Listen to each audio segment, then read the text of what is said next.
नमस्कार मित्रमैत्रिणींनो, आपल्या आजच्या सुंदर कथेचं नाव आहे खपली. मैत्री सहवासाने होते. सहवासाने कोणाशीही मैत्री होते असं नाही, पण मैत्री होण्यासाठी सहवास हा हवाच. मग तो प्रत्यक्ष असेल किंवा अप्रत्यक्ष. अशाच त्या दोघी सुरुवातीला फक्त शेजारणी, सुषमा आणि अनिता. हळूहळू छान मैत्री झाली दोघींमध्ये. अनिता, तू सांगत जा ना रुचाच्या बाबांना थोडी मदत करायला. एकटी किती करतेस ग सगळं. सकाळच्या गडबडीत त्यांनी तुला थोडी मदत केली तर तुला नाश्ता करून जाता येईल ना.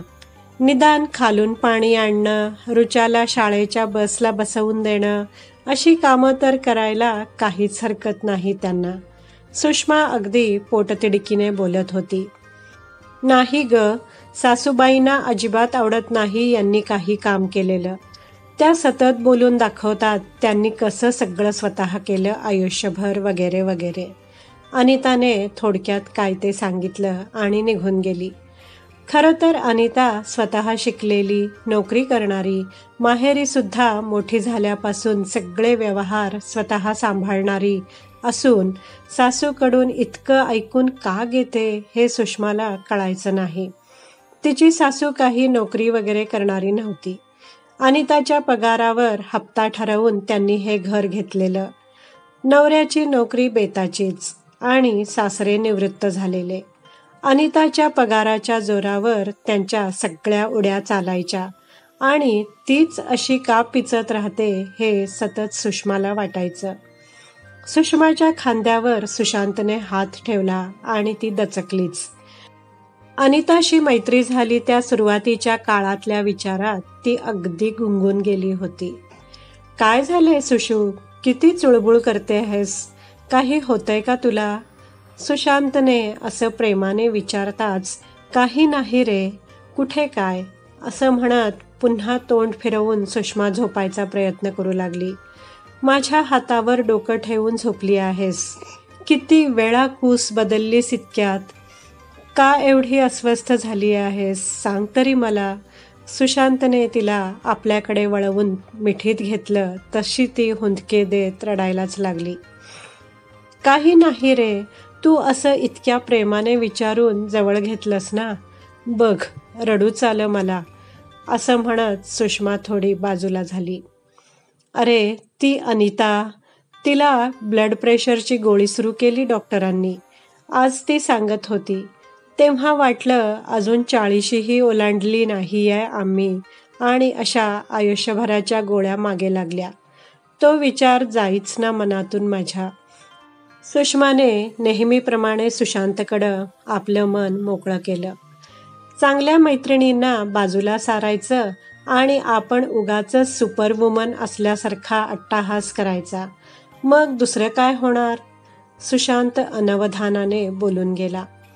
क्षणभर सुषमा स्तब्ध झाली, पण पुन्हा नको तो विषय आणि ती चर्चा असा विचार करून, जाऊ दे, मीच जास्त विचार करते सगळ्याचा, असं म्हणत त्याला बिलगून ती झोपली. त्यालाही साहजिकच तिचा विचार कळाला आणि तोही मग पुढे काहीही न बोलता झोपी गेला. सकाळी नेहमीप्रमाणे सुशांत आणि स्नेहा त्यांची मुलगी आपापल्या कामाला बाहेर पडले. सुषमा आपली नाश्त्याची डिश घेऊन तिच्या रोजच्या खास खिडकीत येऊन बसली. बागेकडे बघत असताना तिला रात्रीचा संवाद पुन्हा आठवला. तसंही ती विसरली नव्हतीच. उठल्यापासून तोच विचार पुन्हा पुन्हा डोकावत होताच, पण कामाच्या नादात बाजूलाही पडत होता. आता मोकळा वेळ मिळाल्यावर मात्र तो दुखरासल आपल्या अस्तित्वाची जाणीव करू देऊ लागला. अनवधानाने का होईना, पण सुशांतने जखमेवरची खपली काढली होती. पूर्वी इतकी आताशा ती जखम फळफळत नाही हे पाहून तिला बरंच वाटलं. अनितानं नवीन मोठं घर घेतलं तेव्हा जाताना ती सुषमाच्या गळ्यात पडून खूप रडली होती. आपण वरचेवर भेटत राहू वगैरे बोलत होती. आधीचे ते अपार्टमेंटमधलं छोटं घर त्यांनी विकलं नव्हतं. भाड्याने द्यायचा त्यांचा विचार होता. घराच्या काहीतरी कामाच्या निमित्ताने तिचा नवरा वरचेवर इकडे यायचा. शेजारी म्हणून सुषमा ही सवयीने अगत्य करायची. हळदी कुंकू, तीर्थप्रसाद अशा निमित्ताने अनिताच्या घरी सुषमाचंही जाणं व्हायचं. सुषमा टापटीप राहणारी, मन मोकळं बोलणारी होती. सुशांत आणि ती पहिल्यापासूनच मिळून घरातल्या बऱ्याचशा गोष्टी करत असत. त्यामुळे त्यांच्यातलं नातं अगदी खेळीमेळीचं, मैत्रीपूर्ण आणि खोल रुजलेलं असं होतं. त्यांच्या संसारातील हे सुख सुषमाच्या चेहऱ्यावर, तिच्या वावरण्यावरून दिसून यायचं. नेमकं अनिताकडं सगळंच अगदी त्याच्या उलट. सगळ्या कामांची जबाबदारी पेलण्यातच अनिता बुडालेली असे. त्यात तिची नोकरीही खूप कटकटीची. घरात सतत गंभीर वातावरण. या सगळ्याचा ताण अनिताच्या वागण्यात, चेहऱ्यावर सहजच जाणवत असे. कदाचित याचमुळे अनिताचा नवरा सुषमाचं वरचेवर कौतुक करत असे. सुषमाच्या हे फारसं लक्षात आलंच नाही कधी. तिला वाटायचं की समवयस्क असल्याने ते मनमोकळेपणाने बोलतात. पण काही दिवसांनी अनिताचा फोन आला तिला. सुषमा, जरा बोलायचं होतं तुझ्याशी. वेळ आहे का तुला?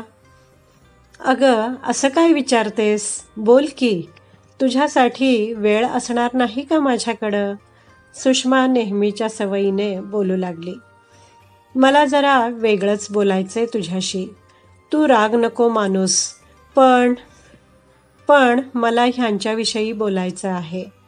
ते तू तुझ्या फेसबुक अकाउंटवरून यांना अनफ्रेंड कर. आणि ते तिकडे आले तरी फार काही अगत्य वगैरे करायची तुला गरज नाही. अनिता मध्येच थांबली. बहुधा पुढे काय बोलावं हे तिला सुचलं नसावं. पण सुषमाला अजून नक्की काय चाललंय हेच कळत नव्हतं. काय झालंय अनिता? तुमच्यात सगळं ठीक आहे ना? काही वेडवाकडं पाऊल उचलू नकोस हं तू. मला जरा सविस्तर सांगशील का? मला कळलं नाही अजून तुला नक्की काय म्हणायचं आहे ते. तिला वाटलं त्या दोघा नवरा बायकोंमध्ये काहीतरी बिनसलं असेल. कारण तिच्या नवऱ्याच्या बऱ्याच मैत्रिणी होत्या आणि त्यावर त्यांचे नेहमी वाद होत असत हे सुषमाला माहीत होते आधीपासून. नाही, तसं काही नाही. पण तू माझी मैत्रीण आहेस, त्यांची नाहीस. अनिताने एकाच वाक्यात खूप काही सांगितलं आणि सुषमाच्या डोळ्यात टचकन पाणी आलं. तिच्या शब्दांचा वार खोल जखम करून गेला तिला. जवळच्या मानलेल्या मैत्रिणीने अगदी सहज असा आपल्या चारित्र्यावर घाव घालावा, असा संशय घ्यावा, सुषमाला पुढं काही बोलायची गरजच वाटली नाही. मला तुझी मैत्री जास्त प्रिय आहे अनिता. एवढं बोलून सुषमाने फोन कट केला. नंतरही त्या दोघी कधी कधी भेटत होत्या, बोलत होत्या. पण एक अदृश्य पडदा त्यांच्यामध्ये कायमचा उभा राहिला होता. आता अनेक वर्ष झाली होती. अनिता ते सगळं विसरली असेल असंच वाटतं. पण सुषमाच्या हृदयातला तो घाव भरला नव्हता अजून. पाठीमागून येऊन सुशांतने तिला जवळ घेतलं. अजूनही तोच विचार करतेस का? सोड ना आता ते सगळं. किती जुनी झालीये ती गोष्ट आता. खरं तर तू तिच्याशी मैत्री ठेवायलाच नको होतीस. पण तू माझं ऐकतेसच कुठं? सुषमा मागं वळून त्याच्या डोळ्यात पाहत होती. डोळ्यानेच तू परत कसा आलास असं त्याला विचारत होती. तुझं कशातच लक्ष नव्हतं सकाळपासून. सगळं उलटसुलट करत होतीस तू. माझ्या गोष्टी स्नेहाला, स्नेहाच्या गोष्टी मला देत होतीस. स्नेहाबरोबर बाहेर गेलो आणि तिला ऑफिसला जायला सांगून मी परत आलो. दार उघडून आत आलेलंही तुला कळालं नाही. सुशांतने तिला सगळं सांगताच सुषमा ओशाळली. मैत्रिणीच्या अविश्वासाच्या घावावर सुशांतच्या विश्वासाने आणि प्रेमानेच खपली धरायला मदत केली होती हे तिला आता पुन्हा नव्याने जाणवलं. या सुंदर कथेचं सर्व श्रेय लेखिकेलाच आहे. मित्रमैत्रिणींनो, कशी वाटली तुम्हाला ही हृदयस्पर्शी कथा? कथा आवडली असल्यास व्हिडिओला लाईक करा, शेअर करा, कमेंट करा. माझ्या चॅनलला सबस्क्राईब करायला विसरू नका. व्हिडिओ पाहिल्याबद्दल धन्यवाद.